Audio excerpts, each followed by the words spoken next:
사랑과 영성 강의, 오늘은 41번째입니다. 사랑은 성내지 아니하며에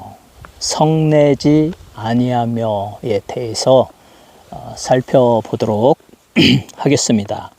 성내다, 영어로 프로보크입니다. 프로보크, 어떤 감정을 불러일으키다, 사람을 화가 나게 하다. 프로보크, 막 자극하다. 그런데 하나님의 사랑은 그렇게 다른 사람을 자극하지도 않고 또 다른 사람에 의하여 내가 자극되어지지도 않는다, 이렇게 말하고 있습니다. 원래 이 프로보크는 의학 용어로서 열이 얼마나 높은가, 사람의 체온이 얼마나 올랐는가, 그것을 나타낼 때 사용하는 단어였다고 합니다. 때때로 날카롭게 하다, 어떤 지점에 이르게 하다라는 뜻으로도 사용되어지는 이 성내다, 프로보크의 의미입니다. 은유적인 의미로서는 화를 돋우다, 다른 사람에게 화를 막 나게 하다라는 의미로 사용되어졌습니다.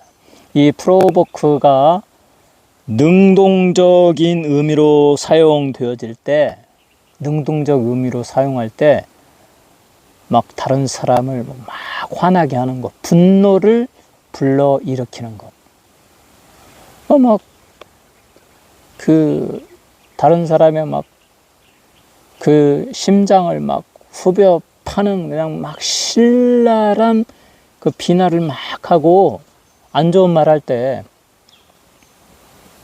상대방이 막 분노를 일으키겠죠. 그렇게 능동적인 의미가 있고, 또 수동적인 의미는 반대로 다른 사람이 나를 막 화나게 할 때 내가 노하게 되는 것, 내가 화가 치밀어 오르게 되는 것, 이러한 그 의미를 포함하고 있습니다. 그런데 이 성내다, 프로보크, 막 자극을 하다, 이것은 긍정의 의미도 있고 부정의 의미도 있습니다. 긍정의 의미에서는 어떤 좋은 일에 내가 자극을 받으면 좋겠죠.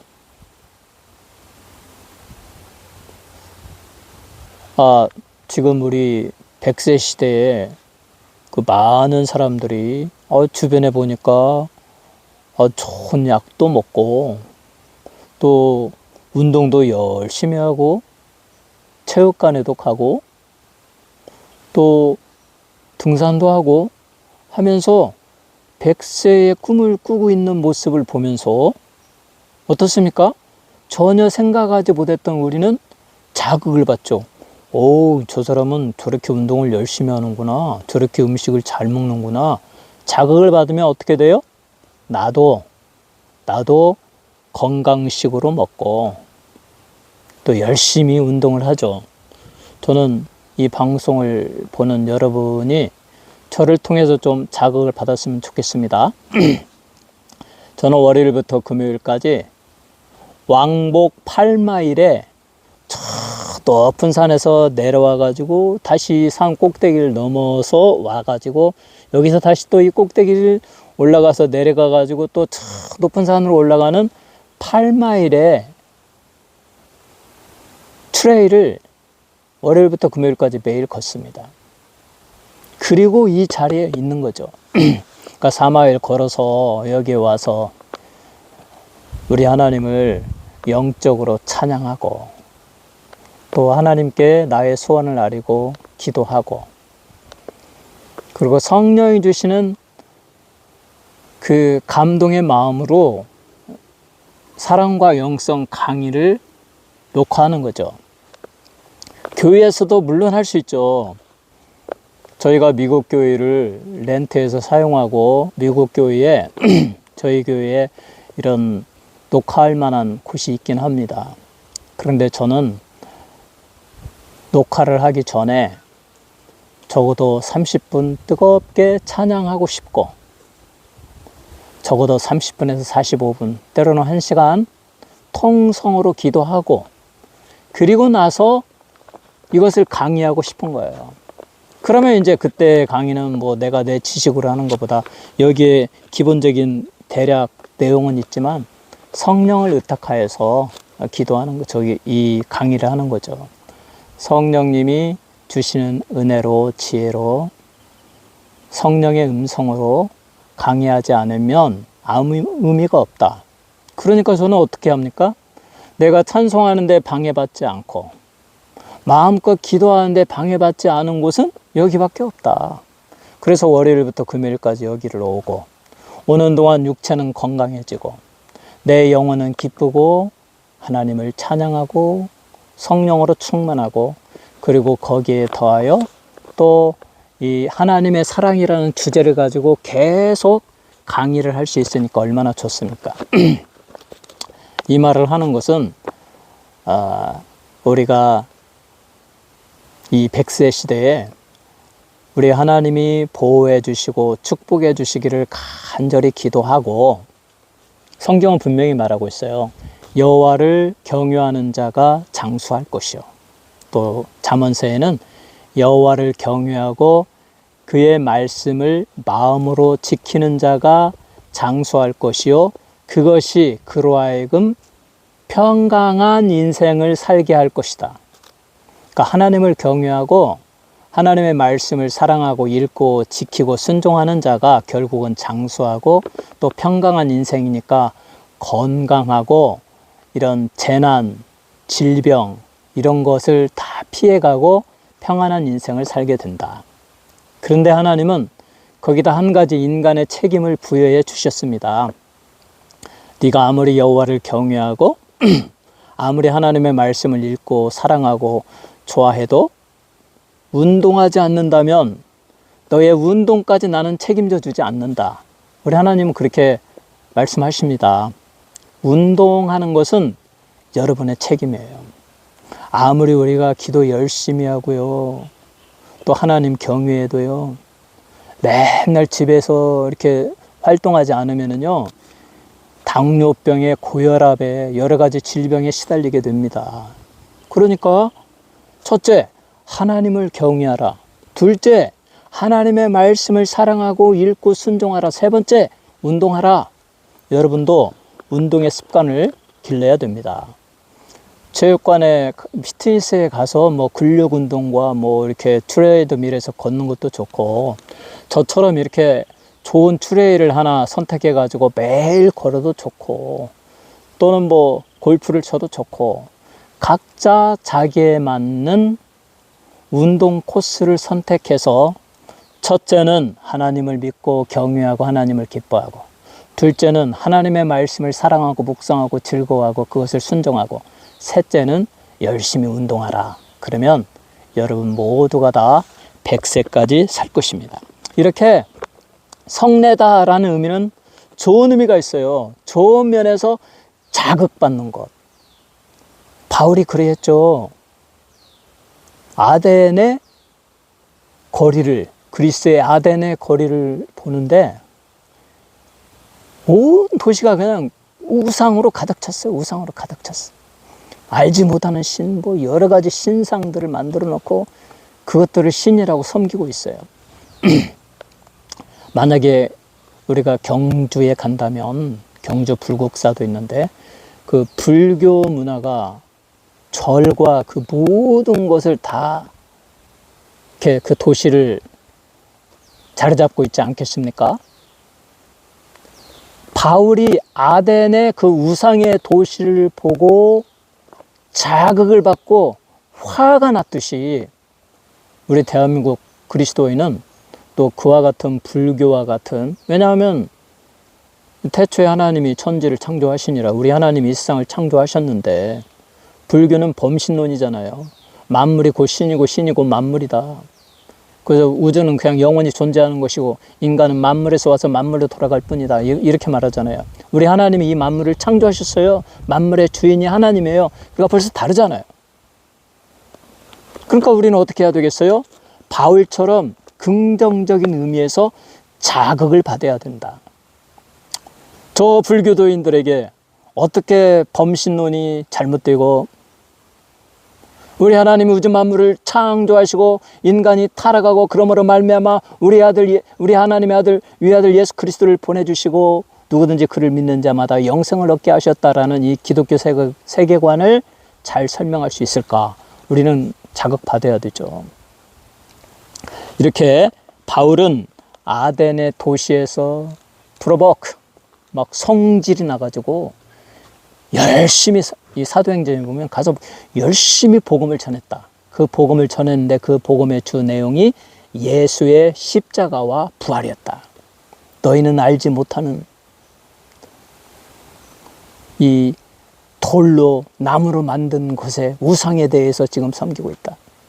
하나님은 우주 만물을 창조하셨고 지금은 여러 선지자를 통해서 하나님이 우주의 주인인 것을 알고 있다. 너희는 예수를 믿어야 된다. 우리 주 예수 그리스도께서 인간의 죄를 없애기 위하여 십자가에서 속죄의 제사를 들으셨고 죽은 지 사흘 만에 부활하셨고 하나님의 우편에 앉아 계시다가 이제 이 세상을 심판하러 오실 것이다. 그러니 예수를 영접하라. 예수 믿고 그의 피로 죄 씻음을 받으라 라고 이렇게 예수의 십자가와 부활을 적극적으로 전파했습니다.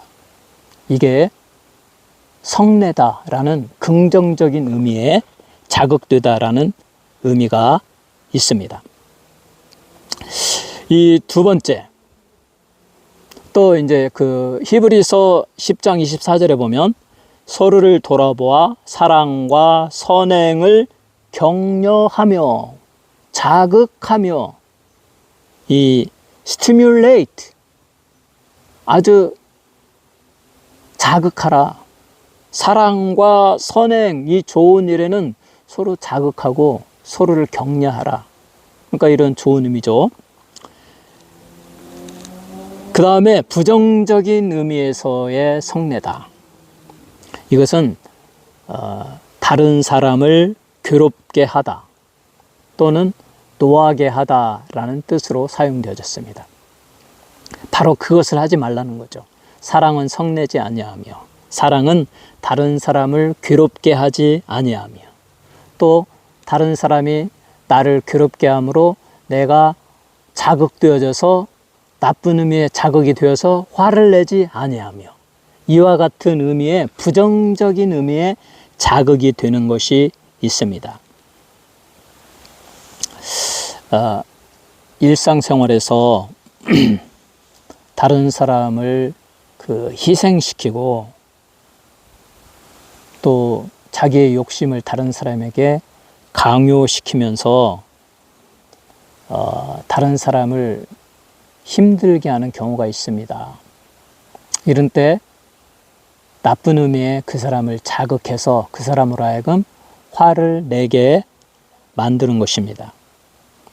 또 내 주변 사람들이 잘못된 행위를 통해서 나에게 막 화를 내게 하는 경우도 있습니다. 그래서 이제 이와 같이 내가 다른 사람을 화나게 하기도 하고 또 다른 사람이 나를 화나게 하기도 하고 해가지고 우리가 가정을 이루면서 이제 젊은 시절에 우리의 그 혈과 육이 있으니까 자극받을 때 막 화를 내잖아요. 우리 자녀들에 대해서도 화를 냈고 저도 화를 많이 냈어요. 좀 지금 다시 그때로 돌아가지고 신앙생활 하라면 결혼생활 하라고 하면 화를 안 낼 텐데 많이 깨달아서 이 젊은 시절은 이제 깨달음이 없고 하다 보니까 감정에 자극을 받아가지고 화를 내고 사실 자녀들에게 화를 내서 뭐가 좋겠어요. 또 어린 자녀들을 또 뭐 위협하고 뭐 때리기도 하고 그런 것들이 결코 좋은 게 아닌데 우리는 그렇게 했습니다. 그래서 저는 요즘 깨닫고 많이 회개해요. 이렇게 우리는 그 자극되어져서 내가 화를 냅니다. 그리고 또 내가 또 다른 사람에게도 내 감정을 참지 못해가지고 막 그 다른 사람의 자극되는 행동을 해가지고 다른 사람에게도 화를 내게 만듭니다. 바로 그 행위를 하나님의 사랑은 하지 않는다. 사랑은 다른 사람을 성내게 하지 않고 또 다른 사람의 그 잘못된 행위에 대해서도 내가 성내지 않는다. 그러니까 이제 사랑이 요구하는 첫 번째 오래 참음이 필요하죠. 내 마음이 자극되어도 부정적인 의미에서는 잘 참아내고 빨리 온유함으로 나의 그 불편함을 갚아주고 그럼으로써 내 마음에 그 성내는 것이 없어지고 또 다른 사람을 성내게 하지 않게 된다. 사랑은 성내지 않습니다. 그것은 그의 주변의 사람들에 의하여 쉽게 분노로 자극되지 않습니다. 또 다른 사람을 자극하지도 않습니다. 왜냐하면 그것은 오래 참음으로 감정의 자극받음을 이겨내며 정중하고 예의 바른 태도로 상대에게 접근하기 때문입니다. 당신의 품위와 당신의 태도 그리고 모든 솟아오르는 분노의 감정들을 사랑으로 다 제거하시기 바랍니다. 십자가에서 죽으신 우리 주 예수 그리스도 우리의 주님을 생각함으로 당신의 모든 연약함을 극복하시기 바랍니다. 우리의 주님은 우리의 구세주는 겸손하셔서 그가 십자가에서 속주의 대속의 제사를 드리기 위하여 예루살렘으로 갈 때 아무도 타보지 아니한 나귀 새끼를 타고 갔다. 그만큼 겸손하셨다. 우리의 구세주 하나님의 아들 나의 주님 나의 생명의 주님은 겸손하시고 온유하셨다. 그래서 우리는 언제나 주님께 갈 수 있고 주님으로부터 그 영원한 생명을 부여받고 안식과 평강을 누리게 되었습니다. 그러므로 사랑은 성내지 않습니다. 우리는 우리의 주님을 닮아가면서 다른 사람을 성내지 않도록 내가 잘 참고 온유해지시기 바랍니다. 또 다른 사람이 나를 화나게 하더라도 잘 참고 이기면서 그래서 온유함으로 되갚아 주므로 언제나 성내지 않는 여러분, 사랑은 성내지 않는다. 이 말씀을 잘 지키는 여러분이 되시기를 주님의 이름으로 축원합니다.